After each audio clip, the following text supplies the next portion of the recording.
What's the hardest thing about writing? Well, it's getting started. Maybe you're having a hard time coming up with a story idea, or you're stuck on where to take your story next. If you want a way into a story or a way through, I have 9 story starters to help you. This free PDF is full of story seeds and prompts to get you going. To download your 9 story starters, go to nancypanuccio.com/start. That's Nancy with an I, Panuccio with 2 C's, nancypanuccio.com/start. Do all stories need antagonists? Well, the short answer is yes. But to avoid the formulaic good versus bad story, there are deeper questions to unwrap. All that and more on today's episode of Writer Unleashed.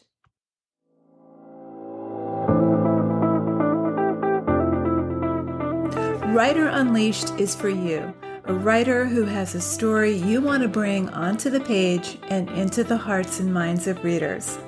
I'm Nancy Panuccio, writer, editor, and writing coach. And each week, we'll explore techniques, mindsets, and inspiration for writing stories readers can't put down. Thanks for spending some time with me today. Now let's begin.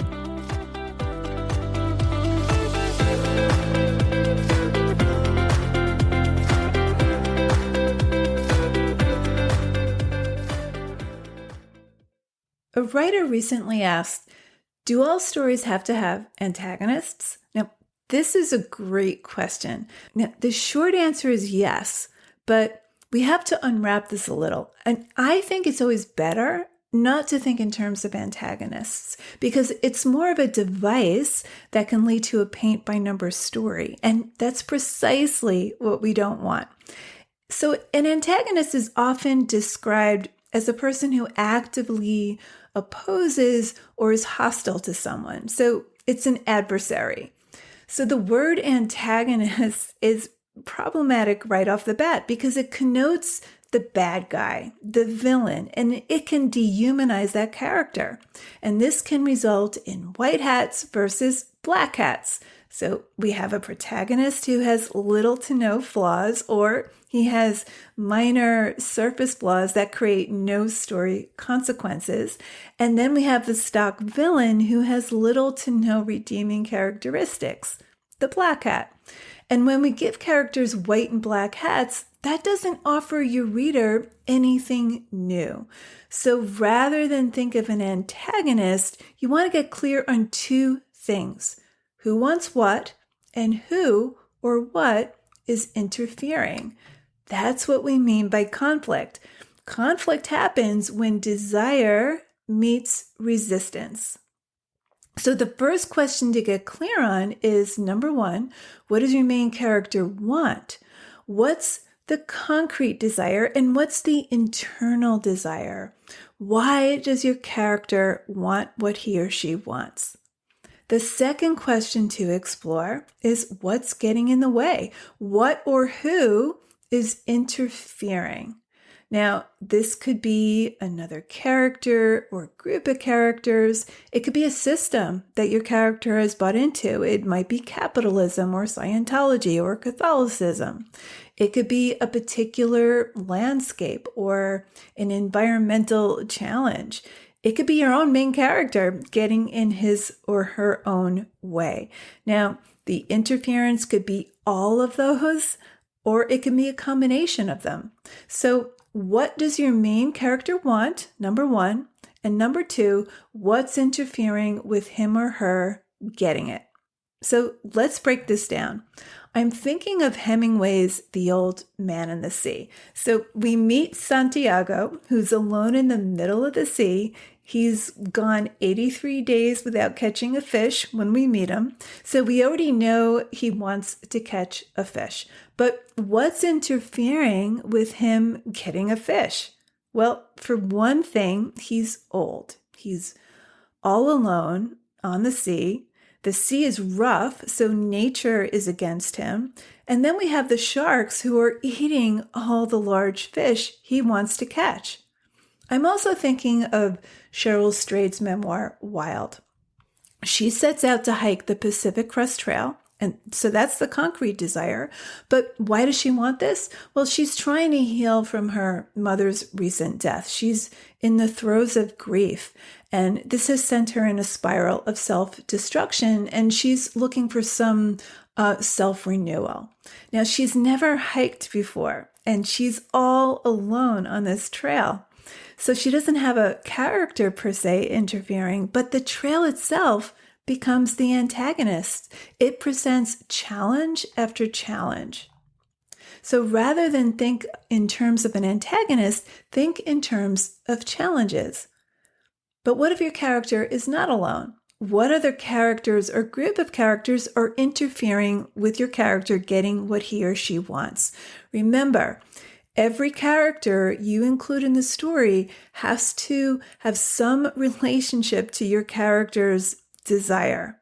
So again, don't think in terms of an antagonist or a villain. The character who's interfering with your main character has desires of his or her own. These are valid desires. They're not good or bad. They're just different from your main characters.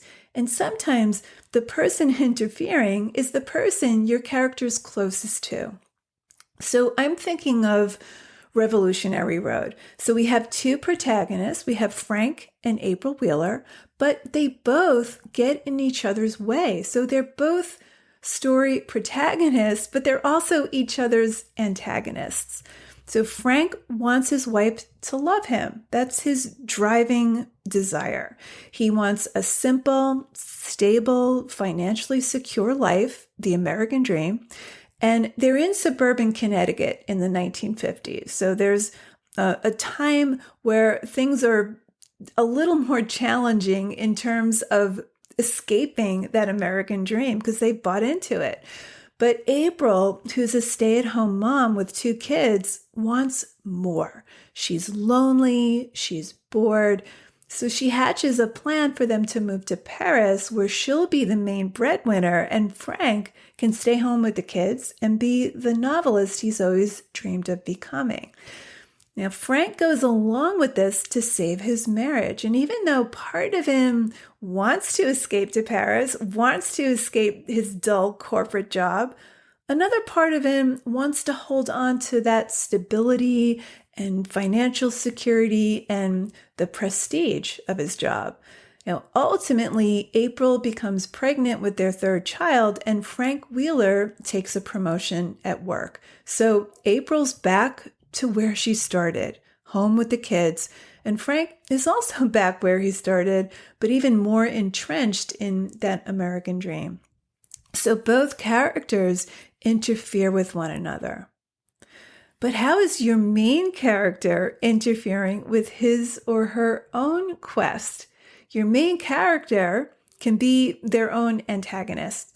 So for example, Frank Wheeler wants to escape his dull corporate job and move to Paris, but just like all of us, he resists. It's a big change. It's scary and uncertain. So he clings to what's familiar, even though he longs for more.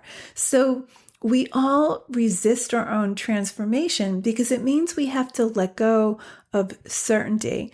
And we want to hold on to what we think is safe. It's really hard to step into another version of ourselves because we don't know what's on the other side of it. Okay, so here's what I want you to do next. If you have a character, either a main character or an antagonist that you haven't nailed yet, grab my free character questionnaire. These are 13 questions that'll help you go deeper into the soul of any character, their desires, what they're willing to do to get what they want, their fears about what will happen if they don't get what they want, and some other questions that will help you identify with your characters. Now, this is particularly useful for bringing some humanity to all of your characters, including the most troublesome. To grab yours, head on over to nancypanuccio.com/podcast and look for episode 48. I'll link in the show notes. So let's wrap this up. Rather than ask who your story's antagonist is, ask who wants what and or who is interfering. Number 1, avoid giving characters black and white hats by showing the humanity in all of your characters. This goes for your main character and the character who's standing in his or her way. Remember that all your characters' desires are valid. Number 2, explore what your main character wants and what the internal impetus driving that desire is. And number 3, who and or what is interfering. This could be other characters with clashing desires. It could be the environment, system, or belief your character buys into.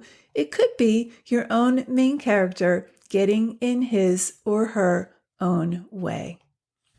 Thank you so much for listening to today's episode of Writer Unleashed. More free resources are available at nancypanuccio.com, so head on over there to grab your gifts.